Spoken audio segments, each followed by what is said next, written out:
பேரும் அல்லும்படி 6 முதல் 60% வரை ஆடி தள்ளுபடியுடன் சூப்பர் சரவணா ஸ்டோர்ஸ், சென்னை, மதுரை, கோவை. இந்த போர் நிறுத்தம் இன்னும் முடிவுக்கு வரல. இந்த போரானது முடிவுக்கு வர மாட்டேங்குது. ஏன்?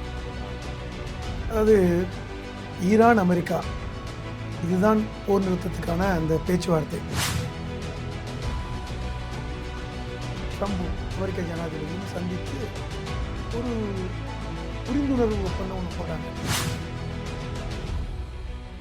இந்த ஹார்மோஸ் முழுமையாக திறக்கப்படணும், இனி ஈரான் விஷயத்தில் அமெரிக்கா தலையிடக்கூடாது, 30 நாட்களுக்குள் ஈரானிற்கு பக்கத்தில் இருக்கின்ற ஹார்மோஸை ஒட்டி இருக்கின்ற அமெரிக்க படைகள் எல்லாம் வெளியே போகும். ஏன் இஸ்ரேல் பயப்படுறாங்கன்னா, இந்த ஒப்பந்தம் முழுமையாக போட்டுவிட்டால் இனி அமெரிக்கா நமக்கு கூட வரமாட்டாங்க, நமக்கும் இப்போ இஸ்ரேலுக்கும் ஈரானுக்கும் சண்டை வந்தால் அமெரிக்கா இனி வர முடியாது. 3 மாதங்களுக்கு மேலே ஆயிடுச்சு, அவர் உடல் அடக்கப்படலை, இன்னும் உடலை வச்சிருக்காங்க. ஏன்னால் அந்த உடல் அடக்கப்படுவது எப்போது என்றால்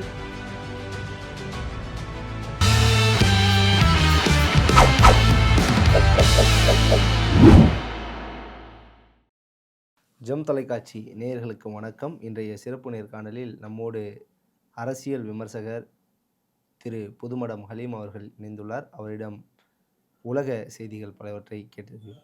சார் வணக்கம். வணக்கம். எப்படி சார் இருக்கீங்க? நலமா இருக்கேன் சார். இந்த இஸ்ரேல் லெபனானுக்கான இந்த போர் நிறுத்தம் இன்னும் முடிவுக்கு வரல. இந்த போரானது முடிவுக்கு வர மாட்டேங்குது. ஏன்? எதனால்? அதாவது ஈரான் அமெரிக்கா இதுதான் போர் நிறுத்தத்துக்கான அந்த பேச்சுவார்த்தை. இதற்கு உள்ளே இஸ்ரேல் லெபனான் இப்படி தான் நீங்கள் பார்க்கணும். ஏன்னால் ஈரான் அமெரிக்கா போர் நிறுத்தம் முழுமையடைந்தால்தான் இஸ்ரேல் லெபனானுக்கான போர் நிறுத்தமும் முழுமையடையும். ஜூன் 18 அன்று பிரான்ஸில் வைத்து ஈரானுடைய ஜனாதிபதி மசூத் பெசஸ்கியானும் ட்ரம்பும் அமெரிக்க ஜனாதிபதியும் சந்தித்து ஒரு புரிந்துணர்வு ஒப்பந்தம் ஒன்று போட்டாங்க. என்ன அதன் அடிப்படையில் பார்த்தால் இன்னும் ஒரு 60 நாட்களில் நம்ம ஒரு முழுமையான போர் நிறுத்தம் ஒப்பந்தம், இறுதி ஒப்பந்தம் செய்ய வேண்டும் என்று அந்த சரத்தில் சொல்லப்பட்டது. ஒரு 14 நிபந்தனைகள், 14 விதமான செய்திகளை அடக்கிய ஒப்பந்தமாக இருக்கும்னு சொல்லிட்டு போட்டாங்க. அதில் பல்வேறு விஷயங்கள் பேசப்பட்டன. முழுமையாக இந்த ஹார்மோஸ் முழுமையாக திறக்கப்படணும், இனி ஈரான் விஷயத்தில் அமெரிக்கா தலையிடக்கூடாது, இனி ஈரானுக்கும் அமெரிக்காவுக்குமான போர் என்பது கூடவே கூடாது, அது மட்டும் இல்லாமல் ஈரானை புனரமைப்பதற்கு ஒரு பட்ஜெட், ஒரு நிதியை அமெரிக்கா முதலீடு செய்ய வேண்டும், அது மட்டும் இல்லாமல் 40 ஆண்டுகளுக்கு மேலாக ஈரானின் மேல் விதிக்கப்பட்டிருக்கின்ற பொருளாதார தடை 79 1979 ஈரான் புரட்சி ஏற்பட்டதுக்கு பிறகு அமெரிக்கா ஈரான் மேலே ஒரு பொருளாதார தடை விதித்திருக்கிறது. இந்த தடை கிட்டத்தட்ட 40 வருஷத்துக்கு மேலே இருக்குது, இது நீக்கப்பட வேண்டும், இப்படியெல்லாம் பேசினாங்க. இந்த 60 நாட்களுக்குள் நிரந்தரமான ஒப்பந்தம் ஏற்படணும் அப்படிங்கிறது தான் முக்கியமாக விவாதிக்கப்பட்ட செய்தி. சுவிட்சர்லாண்டில் அமெரிக்காவுடைய டெலிகேட்ஸ் அவர்களும் ஈரானுடைய வெளியுறவு அமைச்சர் அப்பாஸ் அராக்சி அந்த அணியினரும் பேச்சுவார்த்தை தொடங்கினாங்க. அதன் அடிப்படையில் பேசிக்கிட்டு இருக்காங்க. 30 நாட்களுக்குள் ஈரானிற்கு பக்கத்தில் இருக்கின்ற ஹார்மோஸை ஒட்டி இருக்கின்ற அமெரிக்க படைகள் எல்லாம் வெளியே போகணும் அப்படிங்கிறதும் முக்கியமானது. பொறுமையாக இல்லை சார், இன்னும் போக கப்பல் படைகள் எதுவுமே வெளியே. அதை சொல்கிறேன். இப்போ கிட்டத்தட்ட ஜூன் 18 இந்த ஒரு புரிந்துணர்வு 2 பேருக்கும், ட்ரம்புக்கும் ஈரானுடைய ஜனாதிபதிக்கும் நடந்தது. இப்போ கிட்டத்தட்ட இந்த ஜூலை 18 வந்தால் அவங்க அதுக்குள்ளே முழுமையாக வெளியே போயிருக்கணும். இன்னும் 15 நாள் தான் இருக்குது. இந்த பேசி ஒரு 17 நாள் ஆயிடுச்சு. இதற்கிடையில் இந்த ஒப்பந்தத்தை நாங்கள் ஏற்றுக்கொள்ள மாட்டோம் என்று இஸ்ரேல் சொல்கிறாங்க. காரணம், எங்களுக்கும் நீங்கள் கேட்ட கேள்வி தான், எங்களுக்கும் லெபனானுக்கும் இன்னும் பிரச்சனை இருக்குது, அந்த பிரச்சனையை நீங்கள் ஈரான் அமெரிக்கா ஒப்பந்தத்தோடு முடிச்சு போட வேண்டாம், அது வேறு இது வேறுன்றாங்க. ஆனால் ஈரான் அரசாங்கம் ரொம்ப தெளிவாக என்ன சொல்கிறாங்கன்னா, இஸ்ரேல் லெபனான் பிரச்சனை முடிந்தால்தான் இந்த ஒப்பந்தம் போடப்படும், லெபனான் வேறு நாங்கள் வேறு அல்ல அப்படின்னு. ஏன் சொல்கிறாங்க அப்படின்னு பார்த்தா, இப்போ நீங்கள் இஸ்ரேலுடைய எல்லையை பார்த்தீர்கள் என்றால், இஸ்ரேலுடைய வடக்கு எல்லை, வடக்கு பகுதியும் லெபனானுடைய தெற்கு பகுதியும் ஒட்டி இருக்கும். அப்போ தெற்கு லெபனான் வடக்கு இஸ்ரேலோடு நெருக்கமாக இருக்கின்ற பகுதி. அந்த நிலப்பரப்பு ஒன்றாக தான் இருக்கும். ஒரு இடையில ஒரு ஆறு ஒன்று இருக்குது, ரிவர் ஒன்று இருக்குது. இதற்கிடையில் இஸ்ரேலுடைய அரசாங்கம், இஸ்ரேலுடைய இராணுவம் லெபனானுடைய தெற்கு பகுதியில் ஒரு 10 கிலோமீட்டர் தூரத்தை பிடிச்சி வச்சுருக்காங்க. அது எங்கள் பகுதி இனிமே தான் அப்படின்னு சொல்கிற அளவுக்கு அவங்க பகுதியை பிடிச்சி வச்சுருக்காங்க. ஒன்று. இரண்டாவது, லெபனானுடைய ஆட்சி முறை ரொம்ப வித்தியாசமானது. வடக்கு லெபனானில் ஒரு ஆட்சி இருக்குன்னா, தெற்கு லெபனானில் வேற ஒருத்தர் ஆட்சி பண்ணுறாங்க. ஒரே ஆட்சி தான், ஆனால் வடக்கு லெபனானில் பெரும்பாலானவர்கள் கிறிஸ்துவ சமூகத்தை சார்ந்தவர்கள், தெற்கு லெபனானில் பெரும்பாலானவர்கள் இஸ்லாமிய சமூகத்தை சார்ந்தவர்கள். இன்றைக்கி தெற்கு லெபனானில் ஹிஸ்புல்லாங்கிற அமைப்பு பவர்ஃபுல்லாக இருக்குது. இந்த ஹிஸ்புல்லா என்பது ஈரானுடைய கட்டுப்பாட்டில் இருக்கின்ற அமைப்பு. கிட்டத்தட்ட ஈரானுடைய ஒரு அடியாள்னே சொல்லலாம். அதுதான் ஹிஸ்புல்லா. ஆனால் அவர்கள் அரசியலும் பங்கெடுத்து கொண்டிருக்கிறார்கள். இந்த ஹிஸ்புல்லாவிற்கும் இஸ்ரேலுக்கு தான் இப்போ சண்டை நடக்குது. லெபனானுடைய இராணுவம் சொல்ல முடியாது. ஹிஸ்புல்லா, தெற்கு லெபனானில் இருக்கின்ற ஹிஸ்புல்லாவிற்கும் இஸ்ரேலுக்கும் சண்டை நடந்து கொண்டிருக்கிறது. அது ஒரு பெரிய அளவில் இன்றைக்கி இல்லைன்னா கூட மோதல் இருந்துக்கிட்டே இருக்கு. இப்போ இந்த முழுமையான பேச்சுவார்த்தை இங்கே பேசுகிறாங்க. ஏன்னா 60 நாட்களுக்குள் முழுமையான பேச்சுவார்த்தை ஒரு தீர்வு எட்டப்பட்டு போர் முடிவு கொண்டு இல்லை, போர் முடிவு நடந்துருச்சு. ஒரு ஒப்பந்தம் போடப்படணும், ஒரு ட்ரீட்டி, போர் நிறுத்தம். அந்த நிறுத்தம் போட்டுட்டோன்னா அதுக்கப்புறம் யாரும் அங்கே இருக்கக்கூடாது. இந்த 2ஆம் கட்ட பேச்சுவார்த்தையும் இப்போ கத்தாரில் நடந்துகிட்டு இருக்கு. முதல் கட்ட பேச்சுவார்த்தை ஜெனீவாவில், சுவிட்சர்லாண்டில் நடந்தது. இப்போ 2ஆம் கட்ட பேச்சுவார்த்தை கத்தாரில் நடக்குது. கத்தருக்கும் இந்த போர் நிறுத்தம் முக்கியமானது. உங்களுக்கு தெரியும், இப்போ ஈரானை சுற்றி கத்தர் இருக்கிறது, பஹ்ரைன் இருக்குது, சவுதி அரேபியா, ஒமான், அரபு அமீரகம் எல்லாம் சுற்றி இருக்குது. இது எல்லா நாட்டுக்குமே இன்றைக்கி பிரச்சனை. கச்சா எண்ணெய் ஏற்றுமதி இறக்குமதி செய்ய முடியல, அங்கேருந்து ஏற்றுமதி பண்ண முடியல. ஹார்மூஸ் வழியாக வரக்கூடிய எல்லா இடமும் தடங்களாக இருக்குது. இன்றும் வரை, இப்பொழுது வரை ஹார்மூஸ் ஈரானுடைய கட்டுப்பாட்டில் தான் இருக்கிறது. ஈரானை மீறி ஒரு கப்பல் போக முடியாது. அப்போ இந்த பேச்சுவார்த்தை முழுமையாக முடிவடைந்து நிரந்தர ஒப்பந்தம் வர வேண்டும் என்று தான் எல்லோரும் விரும்புகிறோம். உலக நாடுகளே விரும்புகிறாங்க. ஏன்னா இன்றைக்கி நமக்கே தெரியும், எல்லாருக்குமே இன்றைக்கி கச்சா எண்ணெய் பிரச்சனைனால பெட்ரோல் பிரச்சனை விலையேற்றம் இருக்குது, சிலிண்டர் விலையேற்றம் இருக்குது, சிலிண்டர் ஆமாம் எல்என்ஜி சொல்லக்கூடிய சிலிண்டர் விலையேற்றம் இருக்கிறது. எல்லாமே அங்கேருந்து வரணும், நம்ம வெவ்வேறு நாடுகளிலிருந்து வாங்கி கொண்டிருக்கிறோம்.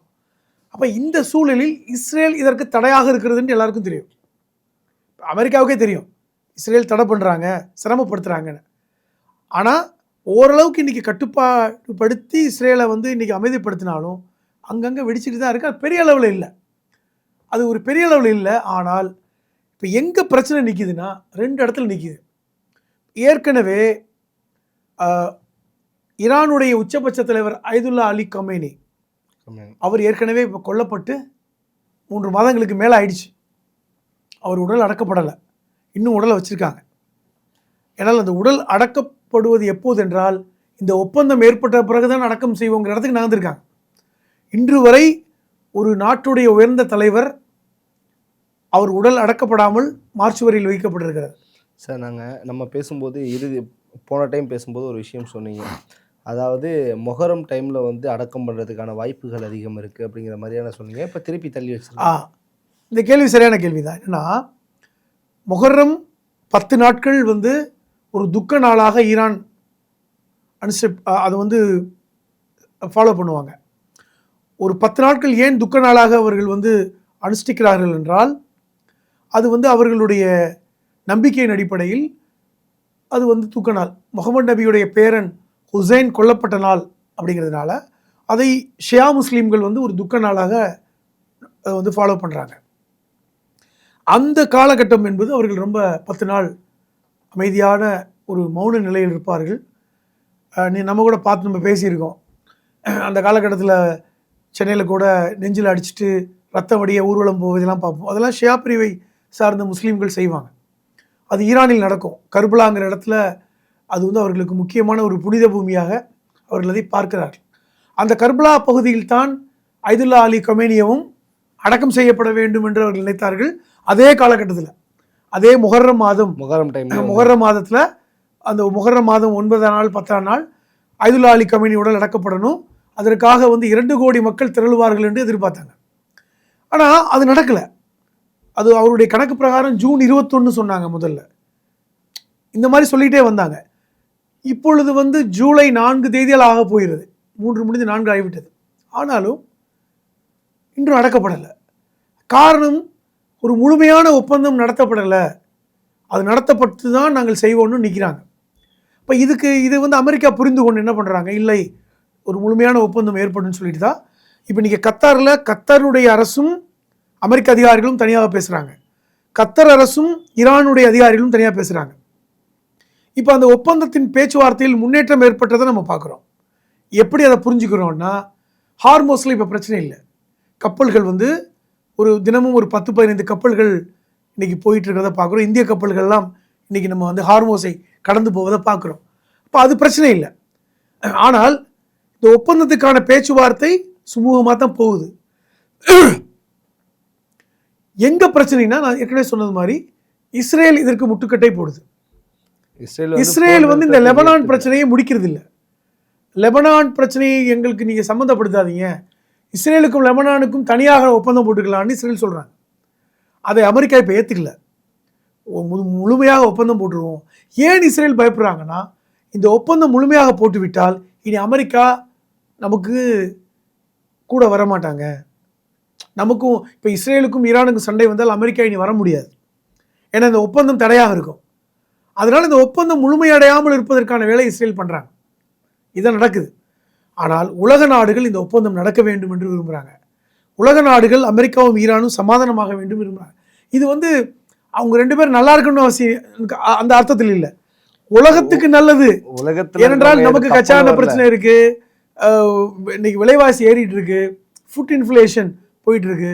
அதை விட முக்கியமாக அமெரிக்காவில் பெட்ரோல் விலை எகிரி போயிடுச்சு. முக்கியமாக எப்பொழுதுமே அமெரிக்கர்கள் பெட்ரோல் விலை ஏறினால் தாங்க மாட்டார்கள். இன்னைக்கு ஒரு கேலன் $5-6 தொட்டுருச்சுன்னு சொல்கிறாங்க. அந்த இடத்துல போயிட்டு இருக்கு. அதெல்லாம் ரொம்ப அதிகம் அவங்களுக்கு. ஏற்கனவே அங்கே பெரிய அளவில் ட்ரம்புக்கு வந்து ஒரு அதிருப்தி ஏற்பட்டிருக்கு. அங்கு வந்து பாராளுமன்ற காங்கிரஸ் உடைய அந்த தேர்தல் இருக்குது. அவங்க வந்து செனட்டர் சபை, காங்கிரஸ் என்று 2 இங்கே இருக்கிற மாதிரி 2 பார்லிமெண்ட்டுகள் இருக்கின்றன. அது செனட்டர்கள் தான் ஜனாதிபதியை தேர்ந்தெடுத்தாலும் காங்கிரஸ் என்கிற ராஜ்யசபா மாதிரி காங்கிரஸ் என்கிற முக்கியமானது. இன்றைக்கி வந்து காங்கிரஸில் வந்து ட்ரம்புக்கு ஆதரவு இருந்தாலும் கூட வருகின்ற செப்டம்பரில் தேர்தல் நடக்க போகுது. அந்த தேர்தலில் ட்ரம்பு உடைய பலம் குறைந்தால் அவர் நாளைக்கு ஒரு பெரிய சட்டத்தை கொண்டு வருவதற்கு காங்கிரஸில் ஆதரவு இருக்காது. இந்த சிக்கல்களாம் ட்ரம்புக்கு இருக்குது. ஏன்னா இன்னும் 2 வருஷம் ஆட்சி பண்ணணும் அவர்.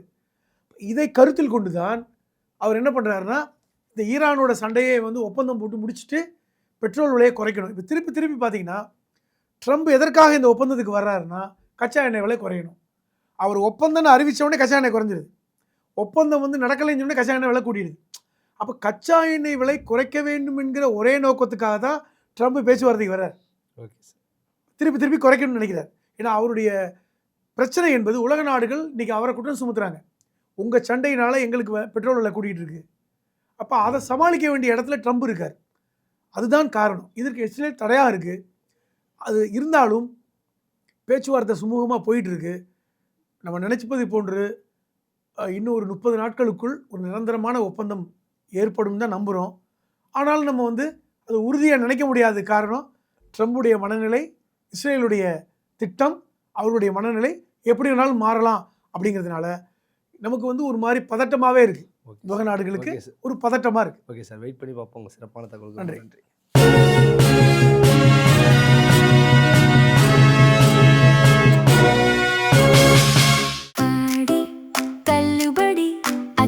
பேரும் அல்லும்படி 6 முதல் 60% வரை ஆடி தள்ளுபடியுடன் சூப்பர் சரவணா ஸ்டோர்ஸ், சென்னை, மதுரை, கோவை.